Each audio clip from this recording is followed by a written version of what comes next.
12 seconds. That's all it took for the Montreal Canadiens to allow one goal, take a stupid penalty off the draw, and then allow a second goal, taking them from being third in the division to the first wild card spot. People are going to say, I'm too upset, I'm too angry. You're damn right I'm angry, because we're going backwards and we're skating in quicksand. Time to talk some puck.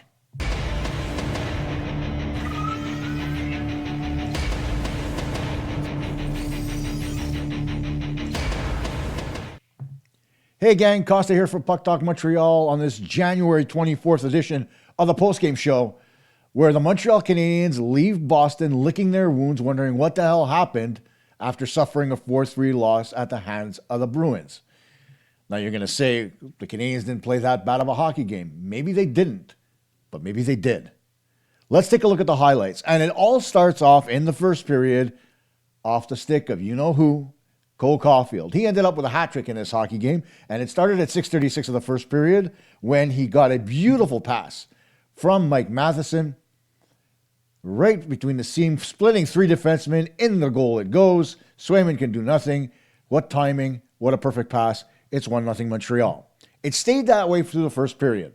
Then in the second, just a $1:45 in, Victor Arvidsson scores on one of three power play goals for the Bruins as the pass goes cross crease onto the stick of Arvidsson. He can't put the first one in, but he pots the rebound past the pad of Monty, and that makes it 1-1.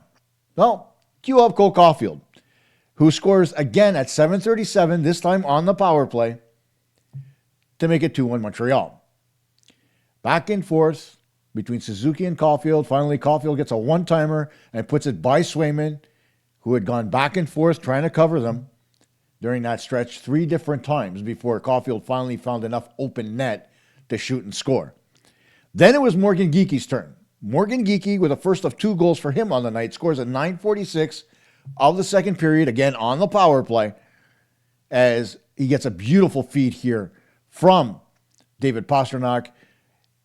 Jake Evans, just completely mesmerized by the puck, forgets to turn around and cover Geekie. That makes it 2-2. Cue the third period, when finally you get another Cole Caulfield goal for the highlight section. It's a shot right off the goal line over the shoulder of Jeremy Swayman.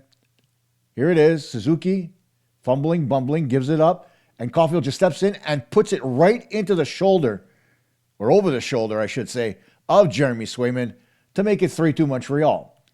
Everybody seems to be happy. Second period's done. The Habs have a 3-2 lead. All is good in the world, right? Well, it took just 12 seconds for Montreal to go from being still in third place, a point up on the Buffalo Sabres, or 2 points up on the Sabres, I should say, to being even with the Sabres, Sabres with a game in hand, and sitting in the first wildcard spot. It starts with a goal by Fraser Minten. And watch how there's a bit of a lucky bounce off the skate of Alexander Carrier. That's what starts this whole sequence off. Goes off his skate, it goes back to Minten, and Minten puts a backhand by Monty. And I'm going to get to this goal later, but it's really a weak backhand from the slot that Monty should have had, and that made it 3-3. Then off the ensuing faceoff, the same aforementioned Alexander Carrier takes a hooking penalty. Possibly frustrated from what just happened. I don't know. Anyway, gives the Boston Bruins a power play. Well, it didn't take them long. Pay attention here. Okay, I even held the face-off for a bit for you, just so you get the idea. It's don't blink. Face-off lost. McAvoy, Geekie, into the net, and Montembeault, again, gets by him. It's a goal he should have stopped. 4-3, that's your final. The Canadiens pushed with the empty net, got a couple of good looks, but ultimately couldn't score. Now it's time for my favorite part of this show, where I get to vent. My game report. Where do I begin? Let's start with the fact that the Canadiens' penalty kill was 1 for 4. 3 power play goals allowed to the Bruins in this hockey game. How in the world do you allow that to happen? Well, it's funny how the Bruins had opportunities in transition to score off the rush on the power play. As an example, on Morgan Geekie's first goal, where he popped it into the open net, just prior to that, a certain defenseman by the name of Mike Matheson decided to go for a skate and try to score shorthanded. I keep telling everybody that's going to listen that the defensemen have to stop being so aggressive offensively. Well, here's an example. Matheson goes in, takes a backhand, save is made by Swayman. The puck quickly goes up the ice, and it ends up in the back of the net. Why? Because Evans is forced back to defend. He follows the puck, misses the assignment. Geekie's wide open. Nothing Monty could do on that goal, right? But it is what it is. Then you take a look at which other goal was it that I wanted to look at, and that's the Morgan Geekie goal. A clean face-off loss. Geekie is at the point on the far side. Are you going to tell me that the winger on the weak side from the face-off cannot get across from McAvoy to Geekie fast enough? That what is he waiting for? For McAvoy to take a shot? You're sitting in the slot, right? As you watch that diamond when you're covering it, right? The puck goes to McAvoy. McAvoy does not have a shot because Danault's in his face. He has one outlet over to his left to Geekie. Why are you still waiting in the slot? If you can read the play, you should be able to go across. And everybody knew that puck was going over to Geekie, right? Don't kid yourself. You knew that as well. Geekie was open. Geekie got the pass. Geekie got the one-timer. Geekie got the goal. And so, again, what the hell were the Canadiens doing? They are not aggressive enough on the penalty kill. Have we mentioned that? Right? Other teams will pressure the Canadiens' power play. Right? When you see Lane Hudson at the point, teams like Buffalo were all over him on the power play, forcing him to move the puck faster than he'd like. And we all said, you know what? Good job by Buffalo. We wish the Canadiens could do the same thing. Well, they didn't. And tonight, it showed. And tonight, we know it absolutely needs to be fixed. Another thing that they were missing tonight on the penalty kill, Joe Veleno. Just keep that name in mind. They inserted Kirby Dach instead of having Veleno in the lineup. And what do you get? A weaker penalty kill than you already had. Let's just put it that way. Now, I also want to get to Sam Montembeault. And not because he played poorly, because he didn't. But when push came to shove at the most important part of the hockey game, he screwed the pooch. Hard. On the Fraser Minton goal, he was back in his net. Minton was up above the hash marks when he took that weak sauce backhand on net. Montembeault wasn't square. Montembeault wasn't out. Montembeault wasn't ready. He got caught by surprise and the puck went in. And I think that goal, in and of itself, deflated the Canadiens completely. It's part of the reason why Carrier got pissed off, not only at himself, but at the fact that goal went in. And I think it creates dejection in the team because it's a save that should have been made, and it wasn't. And again, we get back to where Montembeault was before, where you need to get a key save from your goaltender at an opportune time, and it's not coming. And again, I want to ask myself the question, in what way did Montembeault actually earn the right to play 2 straight games? Because he was the starter last year? Let me explain something to you. The National Hockey League is a what have you done for me lately league, where even if you were the best goaltender in the world last year or the highest scoring forward in the world last year, if you can't tie your skate laces, everybody forgets. And everybody has to change from that, right? Sam Montembeault not only came out this season flat, lost his ability to stop the puck, wasn't good at all. Okay? Not only that, he also lost his spot on the Olympic team, which everybody thought he would have. And yet, he goes down to the American Hockey League for a reconditioning stint to work with Marco Marciano. He comes back looking good. And I'm going to remind you again, Eric Raymond gets his grubs in him, and he goes back to his old habits. Not getting out far enough, sitting back in his crease, and allowing shots from distance to beat him. Not tracking the puck. I wonder why that is. And so, for as much as, some people have suggested Stephane Robidas is partially to blame, and you may be right. One of the reasons why he may be to blame is because the defense is just so bloody aggressive nowadays on the offensive side of the puck instead of taking care of their own zone. Here we are, a team that had a problem defending earlier on because the guys weren't getting man-to-man. Now we've become a team that, okay, well, we got comfortable at man-to-man, but let's push the envelope a little bit offensively. We're one of the best offensive teams in the league. I'm trying to figure out why the need to try to score more goals when your need is actually to try to defend your own zone better. I don't get that. And I don't think I will. Doesn't matter what the explanation is. Another thing I want to say in regards to Montembeault is this. There have been some people on social media turning around and saying Montembeault was the guy that got us to the playoffs last year. I beg to differ. If it wasn't for Jakub Dobeš coming in and shutting the door over the Christmas break, we would have never seen the playoffs. When it was crunch time and the Canadiens needed their goaltenders to be good, coming down to the wire, losing game, hand over fist, they needed a stop. They didn't get it. And you're going to turn around and say, yeah, well, Montembeault played 62 games. And you're right. He was overused. There is no argument in that sense. But the argument is not that Montembeault got you to the playoffs, because he didn't last year. Okay? He played the majority of games. He gave you an opportunity to win, but it was the players that actually got you into the playoffs. It wasn't your goaltender, because oftentimes last year you needed a stop, you didn't get it. And that's been his MO his entire career. You can make saves when you don't need them, but when push comes to shove and you need to shut the door, it doesn't happen.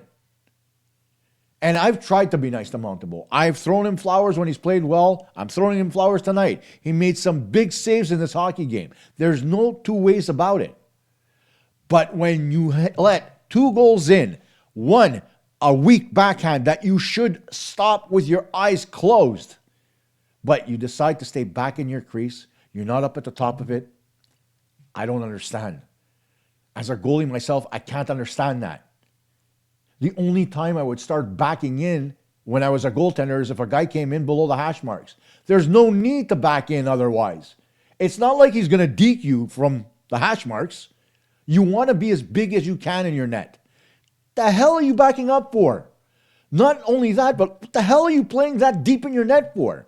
You're not 6'6". You're not Jake Ottinger. You're not Connor Hellebuck. You're Sam Montembeault. You're 6'3". You have trouble with your lateral movement, and you have a small butterfly. How do you make that butterfly bigger? One of two ways. You either learn to flare your legs out a little bit more, or you play at the top of your bloody crease. But no, we're going to say that, oh, poor Montembeault. He was so good last year. His team's letting him down this year. Let me tell you something. He's letting his team down this year. And that's not recent. It was the entire first third of the season. So get a grip, everybody. Sam Montembeault is not the savior of this hockey club. He's not going to be. He never will be. And for all of you out there who think the Montreal Canadiens are going to make a move to go get a player, if it's going to be a move, they got to start looking for a bloody goaltender, because this isn't good enough to get them anywhere in the playoffs. They got in last year. They said this year they want to win a round. Well, now you're not going to win a round with this kind of goaltending. I can guarantee you that. Now, further to that, you got to give a little bit of love to Cole Caulfield for scoring 3 goals in this hockey game. It's great. But where was the rest of the team in this hockey game? The Montreal Canadiens got what? 25 shots on goal total. Not a bad shot output for Montreal. But when you think about it for a minute, they did get outshot in the second period 11-9. And while they outshot Boston by a wide margin in the first period 7-2, right? And coming away with a 1-0 lead, when the Bruins started shooting the puck started going in. And therein lies part of your problem. It's okay to let the shots through. You expect your goaltender to stop him. And for the most part, Montembeault did. But the one thing the Bruins did extremely well is they knew that Montembeault is not good going laterally. They scored, 3 of their goals? 2? Yeah, 3 of their goals, forcing him to go laterally. The goal by Morgan Geekie was so well done by David Pastrnak that Jake Evans fell down and Montembeault just didn't even try to get over there and try to stop the puck. There was no way he was going to get there, right? Wrong. If you can be an NHL goaltender, then you can dive over your defenseman to try to stop it. Try. I'm not saying you're going to, but make an effort. Instead, you stand there and you watch. That body language says a lot to me. It means that the goaltender doesn't have confidence in himself, even if it's a difficult save, even if it's impossible. You need to dive over that player. You need to show your team that you're trying to make an effort. It didn't happen. And yeah, I'm being hard on him on that goal because Geekie was wide open. No goaltender in their right mind would have tried that. But this isn't any goaltender. This is Sam Montembeault, a guy who's coming off a conditioning stint in the American Hockey League, a guy who's starting to see his game dwindle and go back to where it was prior to the break that he got.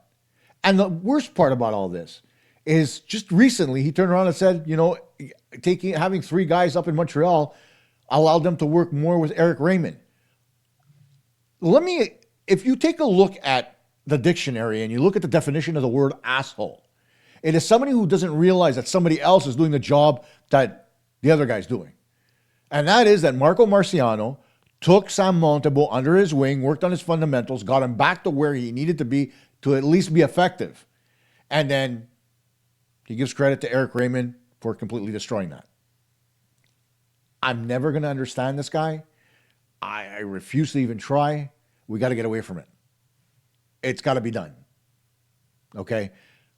No more talking about Sam Montembeault giving flowers to Eric Raymond because Eric Raymond has done nothing since he's been the goaltender and coach of the Montreal Canadiens to actually show that he's developing goaltenders and teaching them to be better at what they do. And for that matter, you could put Stephane Robidas in that same box. Okay? You take a look at the lack of development of Jaden Struble. Okay? The little bit of development that Arbor Xhekaj has had this season. And that was more because of the work he did working on his skating in the offseason, not because of Robidas. I'd give more credit to Adam Nicholas for that. All right? You take a look at Mike Matheson and Noah Dobson. Dobson started out the season well. Now he's starting to push the envelope offensively. Same thing with Matheson. It's leading to goals against. And then there's Lane Hudson, who, if Stephane Robidas tries to talk to Lane Hudson should just freaking ignore him. And, of course, Caden Gooley, who's just back from injury and is playing just as well as, you would expect from somebody who's coming back from injury. But I'm not giving Stephane Robidas flowers either. This defense has not done well lately. How about it's time to grab those guys, put them aside, and say, guys, stop pushing the puck up the ice yourselves. Move it up to your forwards. Let them do the work. Okay? Your first focus is defending your zone. We don't have all-star goaltending. We need help from our defensemen. We need clean breakouts. We need good puck management. We don't need trying to score on shorthanded and then trying to get back to your own end to defend. We don't need that, especially not when it happens in the second period when it's the long change to boot. There has to be some kind of accountability somewhere here, okay? The power play scored a couple of goals tonight. We're going to take that away, right? Because it's been putrid lately. They scored a couple tonight. So, okay, we're good. 2 for 3, that's fine. Okay, the penalty killing, it sucked. Somebody's got to fix that. Lotowski, you're up. And Robidas, your defensemen, they have to stop pushing the pace up the ice themselves. They got to move the puck up to the forwards. That's on you. All right, there has to be a moment in time where somebody stops and says, guys, you're playing ass backwards. This is not the hockey we played when we got ourselves to the top of the division. We're playing like we were last season, where we had a trouble scoring goals, and we had to activate the defense in order to get more offense. You don't now. You've got guys, multiple guys, that have 10-plus goals on this team. All right? You've got to stop worrying about your defensemen activating and worry more about getting your forwards to pull the trigger on shots when they get the puck. That's what's not happening often enough. So pull your defensemen's reins back. Get your forwards to shoot a little bit more. You're going to be just fine. And, of course, drive the bloody net. You saw the goal Arvidsson scored, right?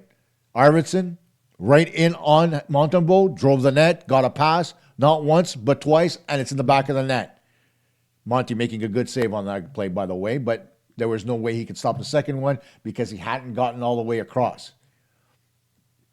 Again, one of those fundamentals that I talk about that Eric Raymond needs to work on, right? He's reaching across, instead of pushing off and getting across, he's reaching across with his pad, which theoretically is fine, unless, of course, you can't reach the post and seal it with your pad.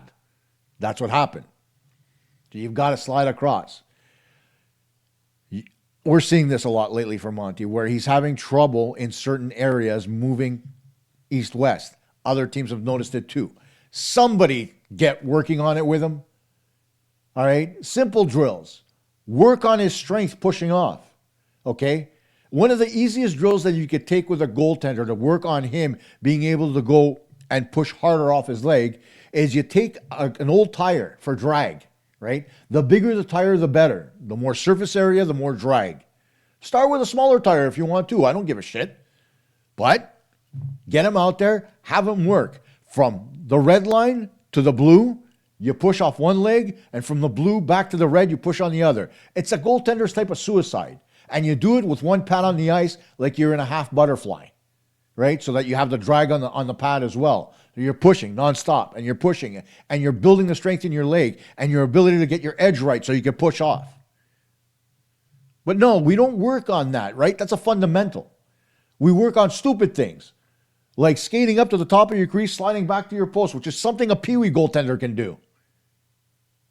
But no, we work on stupidities like that to try to get our goaltenders to be better. When was the last time you watched Sam Montembeault or Jakub Dobeš work on one-timers from distance with traffic in front? Do you see that in practice? No, you don't.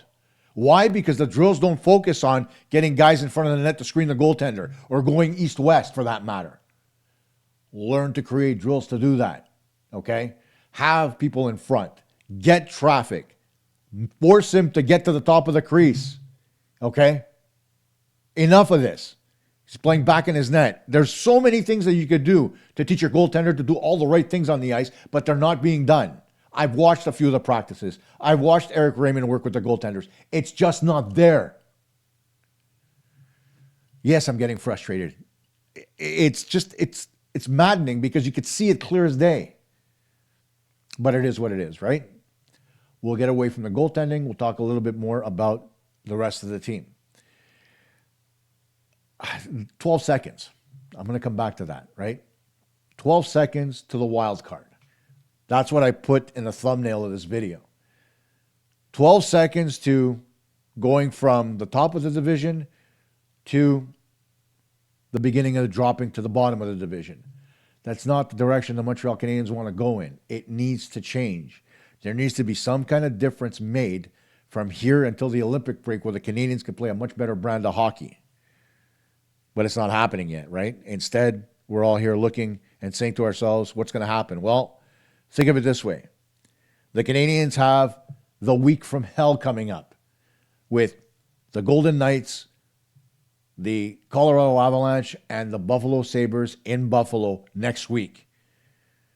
It's not a week for the faint of heart. The Canadiens need to get to work. Get your lunch pills out. Get ready to work. The coaching staff, call your wives. Tell them it's going to be long nights because you need to look at video and find ways to make this team better. Because right now, they're not playing a good brand of hockey. You're leaning on your superstars to score. You're not getting secondary scoring. And you're taking what little momentum you had already created for yourself and you're flushing it down the toilet. How about we clog the drain instead? And we get back to fundamentals. And we look at what we need to do. Do you have to jumble up the lines a little bit? I don't think so. But I'm going to come back to what I talked about where I don't think Alexander Texier is the right guy for the top line. Go back to having Kirby Dach there for now. Put Texier on the fourth line or the third line or whatever. Don't put him on the second. The second line is just fine the way it is. But you need a little bit of jam on that first line. Now, I know Caulfield scored 3 goals in this game. It wasn't because of the fact that they were playing well 5-on-5 because the Canadiens did score 2 power play goals, right? At the end of all of this, okay, Dach cannot play on the fourth line. He has to be up with the guys on the wing. You take out Veleno to replace him with Doc. Doc can't kill penalties. So you're taking one of your best penalty killers out, hurting your penalty kill, in order to accommodate Alexander Texier, who you just signed to a 2-year contract. I'm at a loss, really, at the way this team is being managed right now. Are you managing it to appease your players? Are you managing it to win hockey games? You have to put your best lineup in. Your best lineup does not include having Veleno out. He's been among your best guys at killing penalties. He is quick on the puck. He puts puck pressure on guys. He finishes body checks. But no, let's take the checker out and stick in Alexander Texier on the first line, who's coming off a little bit of an injury. I know he's put up points. I know he's skilled. I don't debate that. And he has his merits. But I'm looking at it like this. You've already got 2 highly skilled guys in that first line, and Texier is not there to be another guy to be skillful. He should be there to separate man from puck, dig pucks off the boards, and get them to Suzuki and Caulfield. That's not what he's doing. Instead, he's trying to finesse the game. He can't do that because the line doesn't need that. That line needs a Slafkovsky-type player. So until such time as they decide to either put Josh Anderson on that line or put back Kirby Dach, who was playing a physical brand at least, that line at 5-on-5 isn't going to be able to do much. And when they can't do much at 5-on-5, what does the opposition do? They key up on the second line, who is more productive than the first for a stretch. And that's why that line's struggling now. And secondary scoring, well, you got it a couple nights ago. You're not getting it now. You need to get more consistent secondary scoring. Even if it's just a single goal every game. Even if it's just energy shifts to contribute. I don't care. But you're not getting what you need from those guys. So the buck stops here. You got to reset very quickly and get this team back on track. Simple enough. Go back to what works. Focus your defensemen on playing defense. Get your forwards to take shots on goal with traffic going to the net. Even traffic in front would help. And your goaltenders, play the guy who gives you the best chance to win. I'm not saying it's always going to be Dobish. I'm certainly not saying it's always going to be Montembeault. And an interesting question that came up on Twitter today. Should they call up Sam Fowler? Well, guess what? No. If bringing up Sam Fowler means he's going to work with Eric Raymond, leave him in the minors. Until you figure out that Eric Raymond is the disease that is causing your goaltending to go down the toilet, do not bring your goaltenders up. That's all I'm going to say here about that again. If you want to know the reasons why Alex Georgiev went back to play in the KHL, ask him about Eric Raymond. You're going to see why. Because in no uncertain terms, his way of teaching goaltending is what got Georgiev from the Rangers to the Avalanche to the KHL, because he lost his game. Sound familiar? Kane Primo. Sam Montembeault. Who's next? Jakub Dobish? Are we going to allow people to keep destroying our goaltending simply because they're trying to keep a friend on the payroll? Or are we going to try to win hockey games and get somebody who's competent? We'll wait and see. But simplify it, at least. Okay? Get your goaltenders to play at the top of the crease and not back in too quickly, and teach them to look through screens, to work at squaring up against the puck. Once you do that, you're going to get a better brand of goaltending right away, because those are the easy parts to do. You can work on lateral movement later, but get him to fundamentally stop being so far back in his net, be at the top of his crease, and don't worry about contact. For the love of God, you're protected in the blue paint. Take advantage of it and use the whole damn thing. Anyway, we'll take a look at a few other things tomorrow for Sunday's show. And Monday, we'll preview the game versus the Vegas Golden Knights, which should be a fun one, but I don't know for which team. Thanks for watching tonight, everybody. Sorry I couldn't be more positive. But again, the Canadiens are now the first wild card team instead of being third in the division. There's no way I'm going to be happy about this. See you tomorrow night.